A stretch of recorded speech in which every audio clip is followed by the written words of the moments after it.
Welcome to the Scientific Sense podcast, where we explore emerging ideas from science, policy, economics, and technology. My name is Gill Eapen. We talk with world's leading academics and experts about their recent research or general areas of topical interest. Scientific Sense is an unstructured conversation with no agenda or preparation. We cover a wide variety of domains where new discoveries are made and new technologies are developed on a daily basis. We are most interested in how new ideas affect society and help educate the world how to pursue a rewarding and enjoyable life rooted in science, logic, and information. We seek knowledge without boundaries or constraints and provide unedited content of conversations with researchers and leaders who love what they do. A companion blog to this podcast can be found at scientificsense.com, and this podcast is available on over a dozen platforms and directly at scientificsense.net. If you have suggestions for topics, guests, and other ideas, please send them to info@scientificsense.com, and I can be reached at gill@eapen.info. My guest today is Professor Jeremi Suri, who is the Chair for Leadership in Global Affairs at the University of Texas at Austin. He is a professor in the university's Department of History and the LBJ School of Public Affairs. Professor Suri is the co-author or editor of 9 books on contemporary politics and foreign policy, and most recently, the Impossible Presidency, the Rise and Fall of America's Highest Office. Welcome, Jeremi. Thank you for having me on, Gil. Absolutely. I want to start with one of your papers entitled The Cost of Victory, in which you say this is about World War II. 60 million people died in the World War II, more than in any other war before. The majority of those killed were civilians, and they lived on all continents. Nearly every human family felt scarred in some way by the war. The luckiest ones did not lose a loved one, but they still experienced dislocation and deprivation. You want to talk a bit about that paper and really, sort of set the stage for some of the conversations that might come after that? Absolutely. And it's such an appropriate place to start because even with all the extraordinary changes of the last 70 years, we are still living in a world deeply affected by the Second World War. And one of the reasons I wrote that paper was actually for a larger collection of studies of the legacies of World War II, was because we forget that legacy, and when we forget it, we don't understand the world that we're living in. The devastation and destruction caused by World War II meant that many societies had to completely rebuild themselves. They were not building themselves without a history, but they were building themselves in entirely new ways. And if we think about the structure of what becomes the European Union, it is very much an outgrowth of the rebuilding of Europe after World War II. If we think about the independence of countries like India, which had been part of European empires, that is an outgrowth of the reduction in power in Europe after World War II and the mobilization of countries like India that were part of the war. And if we think about America's global role, the presence of the United States, the most obvious example of this, the global presence of the U.S. dollar, how the dollar is the de facto reserve currency for the world, that was not a decision made absent of war. That was a consequence of the war and the United States becoming the reserve currency for financing the war against fascism and then the reserve currency for rebuilding the world. The challenge to that, of course, was from the communist world, and the collapse of communism has left the United States, even today with all the troubles that we have, as the first among equals around the world. So that's really the point there, that the costs of the war are costs we're still dealing with in the new institutions and practices that define our international behavior today. Right, yeah. And we often forget this, right? You say many of the world's wealthiest cities, including Berlin, Prague, Dresden, and Tokyo, were reduced to rubble. Every industrial country except the US came out of the war with its resources, agriculture and manufacturing largely destroyed. And so, I guess the World War II set in initial conditions, not only for the U.S. but almost all countries around the world. I think that's right, and it created both opportunity and challenges. In having to rebuild these societies, it meant that many of these societies were far behind the United States. It meant they were dependent upon the United States as they had not been before, and it meant the United States was dependent upon them. But it also gave these societies an opportunity to do things they hadn't done before. Japan is a classic example of this. Although the emperor is still kept in Japan, Japan writes an entirely new constitution with American assistance, but it's largely Japanese written, and it's a constitution that actually changes the way Japan operates, creating what has been one of the most vibrant democracies in East Asia as a consequence. Right. And the Soviet Union, even though they lost a very large number of people, I don't know what the number is, 20 million or something like 30 that? million. 30 out of the 60 million actually out of Soviet Union? Yes. Wow. Okay. But it seems like they came out of that with so slightly in a better position than most of the Western European countries, right?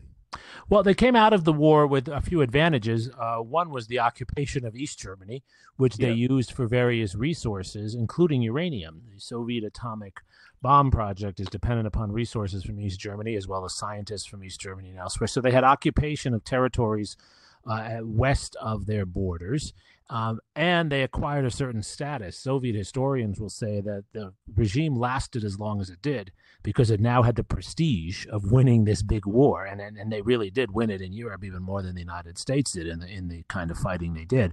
So those were advantages, but they were so far behind the United States because whereas the United States increased its industrial capacity, think of Detroit and other parts of the country producing more than ever before at full employment, the Soviet Union lost its most productive generation and it lost its resources. And so even during the height of the Cold War, they were so far behind the United States. We often attribute this to the problems of communism, maybe, but I think it was also because World War II had a much more devastating effect on the Soviet economy than it did on the U.S. economy. Right. And the fact that the U.S., it always used to be an economic power, you say, but not a military power per se. But they went on to, the European Recovery Program, commonly called the Marshall Plan. And U.S. will invest more than $12 billion in Western Europe to build it back up. Yes, that's correct. And probably half as much in Japan as well. It transforms the United States' role in the world. Traditionally, the United States had been a country that traded with the rest of the world, but had a very small military and a very small diplomatic corps. We didn't even have a foreign service, really, until the late 19th century. So the United States was not engaged as deeply in the world because we didn't need to be engaged in the world deeply. After World War II, you have a complete about-face where the United States becomes firmly committed to a major economic presence, providing aid to countries that are rebuilding as part of our effort to rebuild global capitalism. Also a major military presence. Our soldiers in Germany, in South Korea, in Okinawa, they still haven't left. They're still there in smaller numbers, but they're still there. And most important, we create a large standing military and national security structure in the United States. We did not have a CIA. We did not have a National Security Council. We did not have a unified Department of Defense, anything on the scale of today before World War II. So that is a major change in America's structure and its presence in the world. So was there a sort of a positive feedback by U.S. doing this, meaning contributing to those countries and building them back up? Was there a positive feedback to American industry? Yes, absolutely.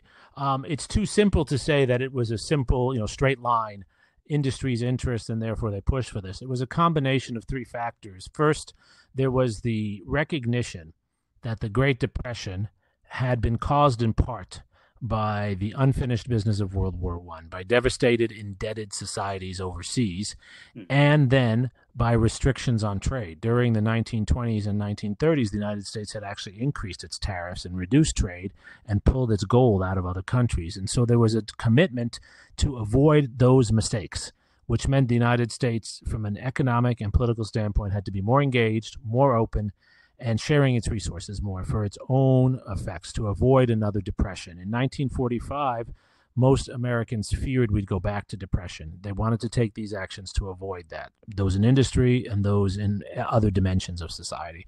Second element was, yes, industry had achieved full employment during World War II and was very profitable, largely from government contracts. And they didn't want to give those up. So there was an interest in this.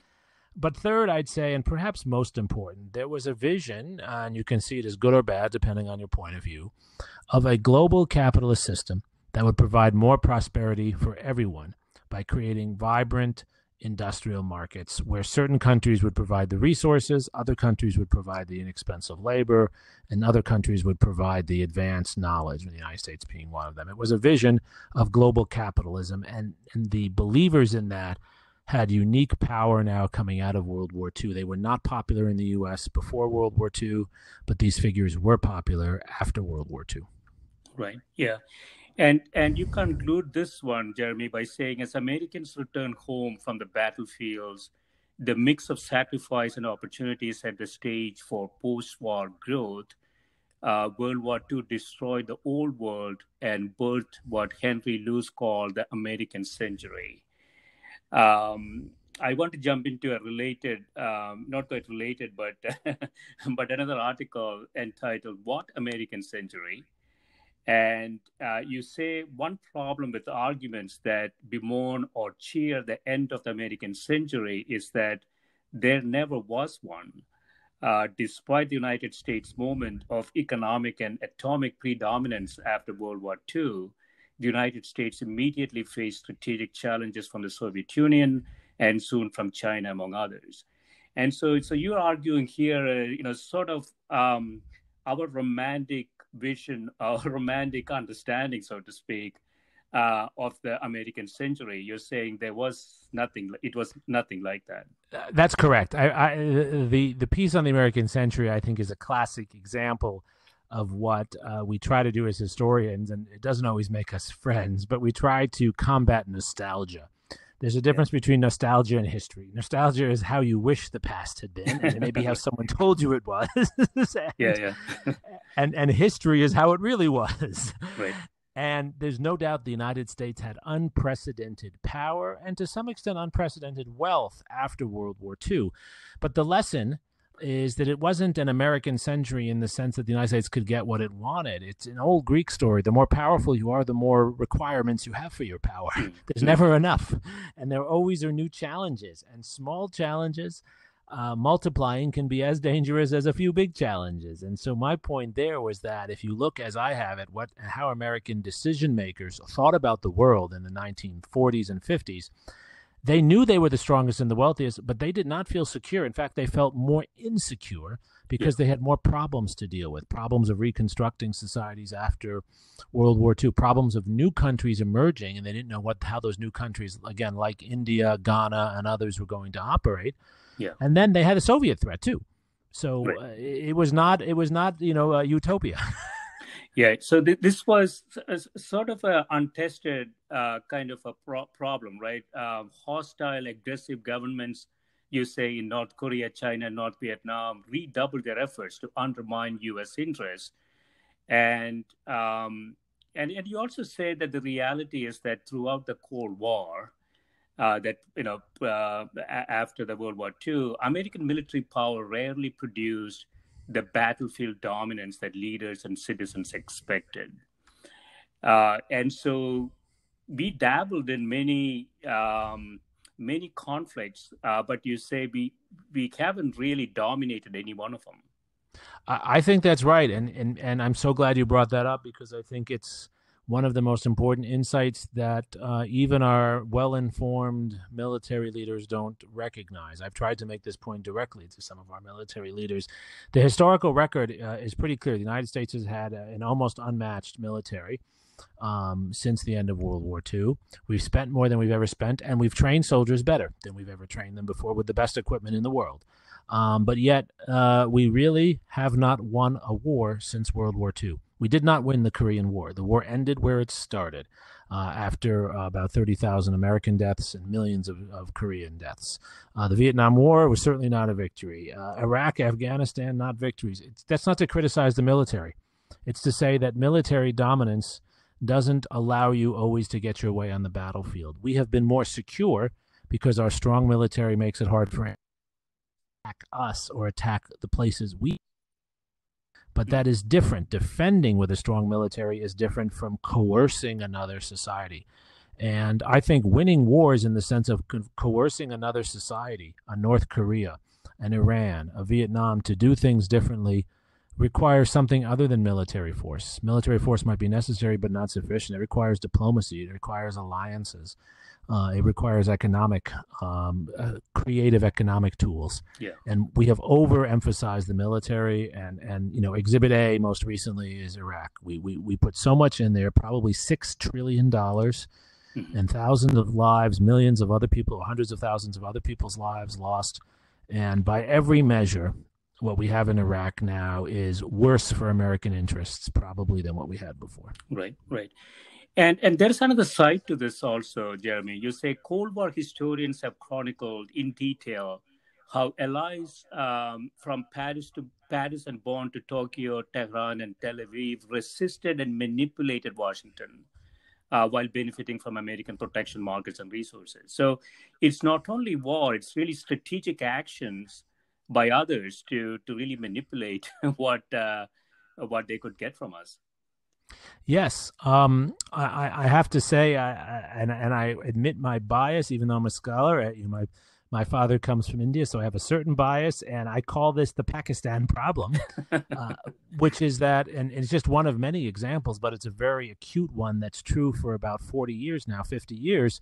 The Pakistani government is completely dependent upon the United States military assistance, but the United States ends up getting manipulated by the Pakistanis time and again, because the Pakistani government threatens that if we don't support them in the ways they want to be supported, that they will collapse and things will be even worse. Right. And so it gives them leverage on us. The clearest example of this is during the war in Afghanistan in 2003, 2004. The United States was giving military aid to Pakistan, which the Pakistanis were giving part of to the Taliban, which we were fighting in Afghanistan. Yeah. And this dynamic is, again, in no way unique to Pakistan. It's just an extreme example. You can see Taiwan doing this. You can see various other countries doing this time and again. It's what Winston Churchill called the tyranny of the weak. And it continues, is your point. So Washington's international leadership was always limited, uncertain, and contested, you say. And in many ways, nothing has changed, it sounds like. I think in some ways things have not changed because we haven't grappled with this history. One of the reasons it's so important to study history is not only is it interesting and hopefully enlightening, it allows us to ask new questions today. And too often we don't ask these questions. Are we using our resources most effectively? Are there better ways we can do things? And I think the questions have to be asked in ways, just as you're asking them, that are not political, but are about the objective analysis of our resources. And I believe we are misusing our resources, and that's not because of Republicans or Democrats. It's because we're not asking the right questions about our history and how it relates to today. Right. Yeah, so before we go on to some of the contemporary issues, you have another article, Jeremy, Nixon and Brezhnev, and listeners from outside the U.S. or listeners who are younger may not have this context. Do you want to talk a bit about, like the 1970s? Seems like the strategy that Nixon pursued with Soviet Union. There are some good parallels to that, what's happening now. So maybe, this might be an interesting place for us to start. Yes, it's a great question. I've spent a lot of time working on this. I wrote a whole book about Henry Kissinger and his approach to strategy. I've written a lot about Nixon and Brezhnev as well. I think what's interesting, especially for people thinking about this history today, are three things. First, Nixon, the American president in the early 1970s, and Leonid Brezhnev, the leader of the Soviet Union in the early 1970s, recognized that their competition was becoming self-defeating and that they had a lot of common interests, even though they were rivals. And they tried to create some ways of cooperating as they also continued to compete. Yeah. And so here's the point. It's not either or. If we think about the U.S.-China relationship today or the India-China relationship today, too often people will say, well, are you going to cooperate or are you going to compete? The genius, to some extent, of Kissinger and Nixon and Brezhnev was figuring out a structure where they could continue to compete for influence, for example, in the third world, but they could cooperate on trade. They could cooperate on nuclear arms control and things like that. Right. So that's one thing that I think is a historical insight from their experience. Second, I tried to show that personal relationships matter. Yeah. They build personal relationships. We can sometimes undervalue the individuals and the role individuals play in building relationships. And then one final point that I find incredibly important in this is that principles matter too. You have to be able to convey to your rival that even though you're working with them, there are things you care about. Nixon and Kissinger were able to convey that there were important issues, particularly about European security, that they cared deeply about. And the Soviet Union had issues it cared about. And you are not giving in to a bad regime when you work with them to support your principles in ways that help both societies bring stability and hopefully change that's useful for both societies. Yeah, and principles are consistent, right? So anytime you are not able to articulate and be consistent around a framework of principles, you are probably negotiating from a position of lack of strength. I agree 100%. I agree. And one of the things Kissinger does very well, people think of him as this arch realist.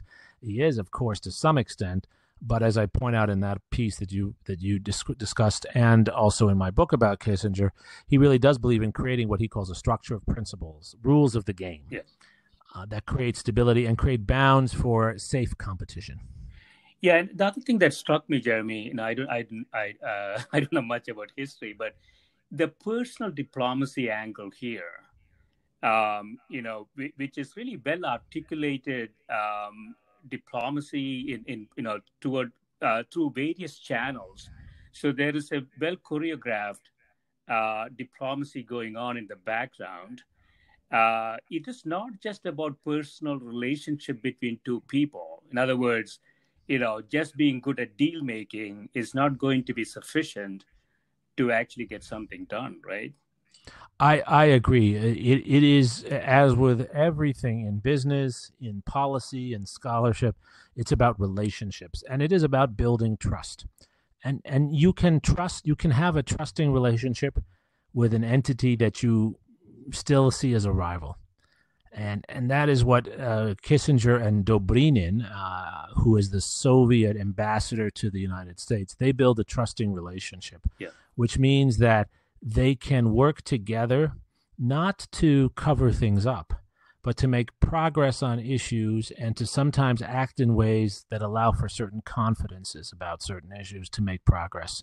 And that's really important. If you don't have trust, it's hard to work with other countries. Yeah, and I find it fascinating that, during these negotiations, they were talking almost on an hourly basis. Yes. That's an incredible thing. And they were doing that without cell phones and without social media. It's amazing. And I think that's actually also important, too, that when you're building relationships, it's emotional. And some of that has to do with the face-to-face, which is on the one hand a challenge today, but also that's where I think we're learning in quarantine that we can use Zoom and other mechanisms to build that. Emotions are about more than the words, but how we say the words, our facial gestures, things of that sort. Right. Yeah, and you close this one by saying personal diplomacy is important, but it only works when it builds on a strong American foreign policy consensus. It's not a single person, right? It's a team that's doing this. So Nixon learned that you cannot lead our democracy abroad with rising opposition at home. Presidential power still depends on public opinion. And what I find fascinating about this chapter is that there are many parallels to it, to contemporary situation. But if you really learn from what happened in the 70s, we could substantially improve our current situation, it seems to me. I agree 100%. And we should make the point that consensus is different from unanimity. Yeah. There will always be people who disagree, and that's good. That's how democracy operates. But you build consensus by persuading a large number of people that what you are doing is coherent, that it's in the public interest, that it has integrity, and that you really mean it. And so this is why being truthful, in a sense, is very important. Political leaders always have to cut corners and to be manipulative. But people have to, if you're going to stand up for principles and build a relationship, especially with a country that's different from your own, people have to believe what you say and believe that you are encouraging all of those within your side of the relationship to follow those principles wherever possible. Right, right. Yeah, I want to jump into a slightly different topic. So this article that you wrote, it's entitled "How Presidential Empathy Can Improve Politics." And you say during the Great Depression, Americans learned a lesson. A president alone could not fix a free-falling economy or repair a deeply divided nation overnight. Such problems were larger and more complex than any one man or party or ideology. Just to talk a little bit about, so empathy is sometimes a bit of a nebulous term. You know, we are beginning to talk about empathy not only in the human context, but also the artificial intelligence, consciousness, that type of thing. So sort of define empathy for me and then make your case for that. Sure. So empathy is, I think, it's two things. It's the aspiration to understand someone else's point of view, what they have experienced, not to evaluate it at first, but to understand before you evaluate, criticize, or valorize. So it's the effort to understand someone else's experiences that are different from your own. That's the aspiration. And then the reality is that you are acutely conscious, if you're an empathetic individual, of how your intentions and purposes can be felt differently by someone else from you. It doesn't mean you can always satisfy them, but you understand how they will see something different from you. All of those things are what we say offhand of putting yourself in someone else's shoes. Right. And I'm sure you've had other guests who have talked about this. I have to say this is the hardest thing for successful people to do. What I found as a historian is it doesn't matter whether you're a scientist, a humanist, a policymaker, a business person. When you've been very successful for a long time, you see the world in only one way because it's been rewarded time and again for you, right? It doesn't matter what your politics are.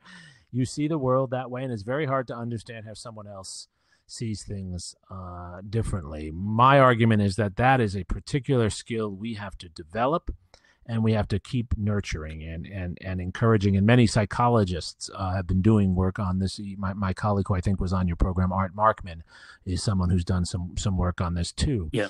I wanted to push on one thing, Jeremy. Yeah. So, it should have an evolutionary advantage, right? So if that is true, we should see aggregate empathy increasing in society. There has to be a selection advantage. I'm just making this hypothesis.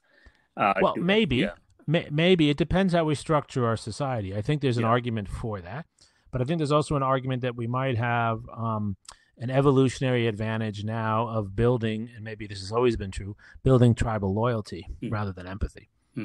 Right? Because if my future is very dependent on, let's say I'm a business person, my finding a group of 5 million people around the world who will buy my product or read my tweets or whatever, I'm reinforced in telling them what they want to hear rather than the 2 billion, 3 billion people who are not reading and not buying my product, right? And I can have a very successful business just with that what is truly a small corner of a much larger planet, right? And so I do think we stratification counteracts the larger evolutionary advantage of empathy by creating tribal advantages to non-empathy and instead to reinforcing a single view of the world. Right, right. Okay. And so in this paper, you're talking about Roosevelt and how different he was and how he approached, sort of the post-depression era, right? Yes. You want to talk a bit about, what was different then? Yeah, well, Roosevelt's one of the most extraordinary figures to study, whether you're interested in politics or not, because he's the rare executive who really spends a lot of time trying to understand people who are so different from him and finding the right words to talk to them. He really took that seriously. It's the center of what he did. He spent an enormous amount of time, and he couldn't because of his disability. He couldn't go out all across the country all the time. Yeah. He wanted people to tell him stories. He wanted to hear stories. And then he wanted to find a way to reach people, and not to reach them in a way that simply played to their fears, the opposite, to give them hope. And he knew that to give someone hope, someone has to feel like you understand their pain and that you at least are going to try to do something about it. And he invented a new way to communicate about this. His fireside chats on the radio were an alternative to what was common on the radio then, which was hate speech. Yeah. Every new communications technology is always used for hate first. It's the easiest thing to talk about, right? You get a lot of followers very quickly. Exactly. And he moved toward really as president. If you listen to his fireside chats, I encourage your listeners to do this. You can Google Roosevelt fireside chats. I play these still for students from the 1930s. He spends a lot of time talking to people, putting into words what he thinks they're feeling. He spends very little time offering solutions. Yeah. Instead, he says, here's how I understand what you're feeling. Here's what I'm trying to do. Help me to help you. And I think that's what real leadership is. I think, and I say that because I think it's what works historically, but it's very rare because our inclination is to offer solutions before we understand. It's like, we prescribe medicine before we've diagnosed the problem. Yeah, I mean, again, really fascinating. So, blurb in your paper, the novelist Saul Bellow, then an unemployed immigrant in Chicago, recounted the powerful effect of Roosevelt's radio addresses. They literally stopped traffic and knitted diverse listeners together in a common cause. And he writes, I can recall walking eastward on the Chicago Midway on summer evening. Drivers had pulled over, parking bumper to bumper, and turned on their radios to hear Roosevelt.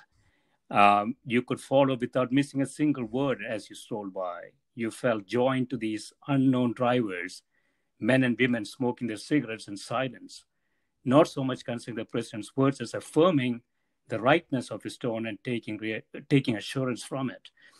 And how different a situation do we have? Agree. I mean, I think it's one of the tragedies of our world now that COVID offered an opportunity, I think, for leaders to do what Roosevelt did, to really try to understand the different pain and suffering that people are going through, health-wise, economic, and trying to actually bring people together rather than asserting very strong solutions before understanding the problem. And I think that's because of the short-term benefits that come from keeping your team mobilized rather than trying to reach out. It's always very risky to try to reach out to a larger group and express empathy because you never know if it will work. But that's the risk-taking leaders have to undertake. And I'm confident that a new group of leaders in our societies will try to do this. Yeah, in business, sometimes we make a distinction between a manager and a leader. Management is a mechanistic activity. You can teach management. You can teach, the tools one could use to become a manager. But it's often difficult to teach leadership. And it's very different from management, right? So, the further up in the organization you are, if you are really a manager, a businessman, a negotiator, a deal maker, you may not have the skills to be a leader. Right.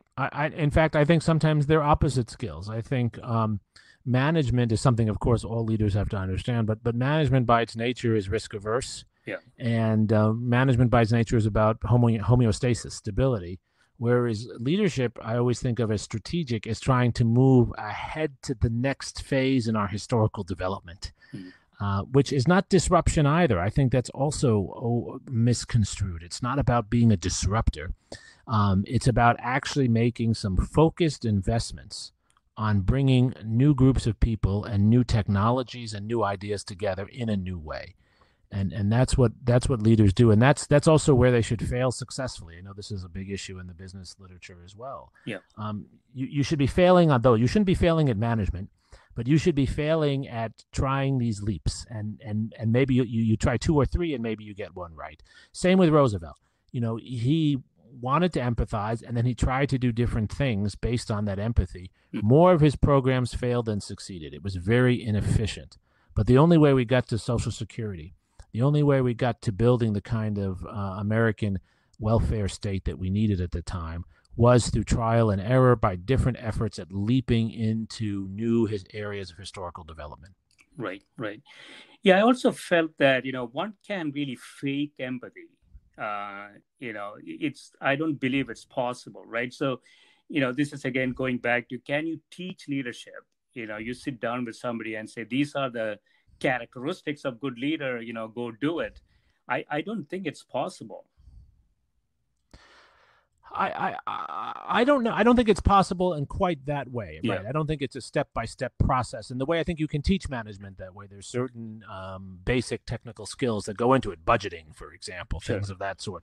But, I'm the director of our executive leadership program at the LBJ School, and I think we can maybe not even teach, but inspire and model leadership. And one of the ways we do that is by studying those like Roosevelt who have done this.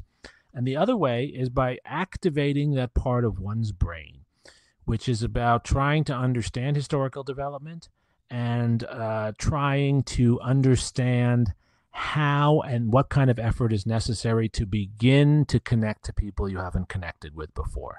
I think actually reading literature and history is often the way to do that. It's interesting to me that every successful leader I've studied, when you look at them, they're spending a lot of time reading history and literature. They usually have someone else reading the data. Right. They're actually looking into the humanistic side of things. And I think the higher you go, the more of a humanistic enterprise leadership is. Yeah. I think you touched on this. I think of this as when you have a very limited objective function, you're only thinking about, 1, 2, 3 things that are important to you. It's probably unlikely you can have a very complex concept like empathy. And so it's a problem if you were to, sort of say you can actually change people, train them, make them better. It's almost like getting them to expand the objective function they're so focused on. Yes, I think that's exactly right. And what I find in some of the leaders I've worked with in our program and in other settings is they've untrained themselves to do this because the route to leadership is often through management jobs. Yeah. So they've had to enhance those skills, that part of their brain. They're usually very technically proficient, but they've lost this imaginative part of their brain. And that's why I think, to me, teaching leadership is teaching history and the arts and literature and opening that part of our mind to see things we're not seeing as we look from the top of our organizations. Yeah. This is, I want to jump into another one. It's entitled, "The Presidency is Too Big to Succeed," where you say the problems of presidential gigantism can be solved by finding the right giant. The office is dying from its own undisciplined growth.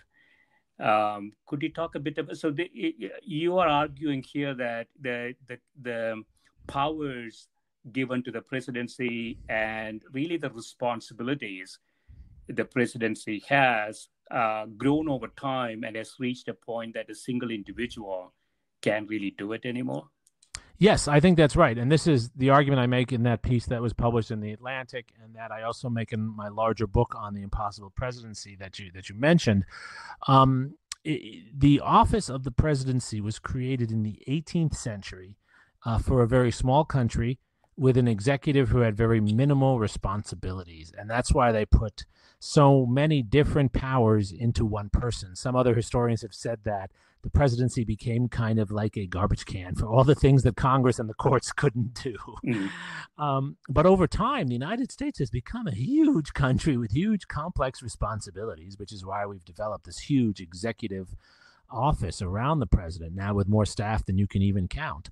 And the problem is the office has not really adjusted to that. So presidents find it very difficult to prioritize. They're, like many other executives, facing more and more pressure to respond to more and more issues. They don't have time. And even though they have a lot of expertise around them, they don't have the time to deploy that expertise appropriately. And some presidents, like Ronald Reagan, have tried to delegate more power, but that creates problems because, as we learned through Iran-Contra, then the people you delegate power to do things that you don't want them to do. Yeah. Others, like Jimmy Carter, have tried to centralize power, and then you collapse as president.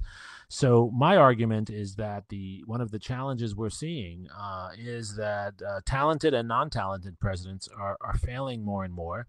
And we need to rethink the office and perhaps do what almost every other country has done. That's a democracy, and almost every business that I know, create not just a president, but maybe a figure who plays a role in serving some of the domestic issues. So like a prime minister, a presidential and a prime ministerial system. Yeah, I wonder, Jeremy, whether it's related to leadership again. So however complex a problem is, or however big a problem is, if you have the right leader, he or she can create a structure that will allow you to solve that problem. The issue I think we have is, if you really have a manager in that job is going to fail right from day one, right? Yes. If you say, I'm going to make decision X, and then, I'm going to measure whatever comes out of it. I mean, you don't have time, as you say, to do any of that. But you have to have people underneath you who are in the best case scenario more competent than you are in specialized areas, right? So if your hiring strategy is to get people who basically say yes to whatever you are saying, you already lost the plot, I think. Right. I think the challenge is, and this is a point I make to exactly this issue, is that it's very hard for presidents to know which expertise they need because they're so separated from the issues. And this is a problem all executives face, right? Again, it's very different from the 18th century when the office was created, or quite frankly, the model of the business executive in the early 20th century, the business executives of the early 20th century still lived with non-executives. But what's happened in our world is it's become stratified, and presidents are out of touch with the public. They don't live like you and I do, so they don't really know which experts they need for which problems. Right. And the same thing I find with business executives more and more, right? They're so separated in how they live, how they travel, and that loss of touch with the customer, with the citizen, that's a real challenge. With more power, we get more isolation, which means more distortion. Right. Yeah. And if you're in sort of a normal regime where there are no discontinuities, sometimes incompetence doesn't show. It's just like a company who has an incompetent CEO. Let's say, if economy is growing and the company is generally doing well, that may not actually surface. It is when you get a shock to the system or some sort of a discontinuity, then you really expose yourself. Exactly. And what is exactly right. And what I try to show in both the book and the article is what has happened is you get shocks now because the United States is such a big elephant around the world. Right. You get shocks to the system, pinpricks from mosquitoes every minute, every day, or at least all the time. And so presidents are constantly running to catch up with crises. The crises dominate normal life for presidents. What we see with presidents and executives is that because of the number of responsibilities they have, it also multiplies the number of shocks and crises that they're facing in any given day. Plus, our modern media heightens attention to what might have been a small issue, making it a bigger issue. So as I show in the book, in the article, presidents spend most of their time running after crises, putting out fires that are not their priorities, and not spending time on what are their priorities. If you want to lead, you have to do much more than crisis management. Most presidents are doing crisis management. Yeah, I know. Again, from a business perspective, if you are getting crises, granted there are some external shocks you have to manage, but if you are getting a lot of crises in your administration, in your business, that is symptomatic of the fact that you don't really have a stable process in place, right? Because a lot of companies actually go down this track. Everybody is basically trying to put out fires. That is their life, right. And you cannot have a business by just putting out fires. You have to do something else. I agree 100%. So I want to close with your piece on George Kennan, and this is about democracy. He had some different views. You say that he worried about, you say the tendencies toward materialism, moral sanctimony, and militarism frightened him in the earliest days of the Cold War, when the United States simultaneously invested in consumerism and exhibited cruel intolerance. You want to set some context around what he was thinking and how it finally materialized? Yes. So George Kennan, like Henry Kissinger, is one of these fascinating figures. He's a little less famous than Henry Kissinger, but he's one of these seminal figures who played a very important role in defining American foreign policy, defining doctrine, and also defining scholarship about foreign policy, an intellectual and a policymaker. He cut his teeth early in his career as someone in the U.S. Embassy in Moscow during World War II. He was the highest-ranking Russian speaker, the charge in the embassy. And then he was the first author of what became the American containment doctrine for controlling and pushing back Soviet advances around the world. Kennan was very concerned that America was much too driven by what he thought were material short-term incentives rather than longer-term interests, that our interests were in a world that was stable, with alliances, with minimal commitments, and with resources focused on a few priorities around the world. Yeah. And he believed we had a tendency to excess and a tendency to decadence. Many thinkers in the 1950s thought this.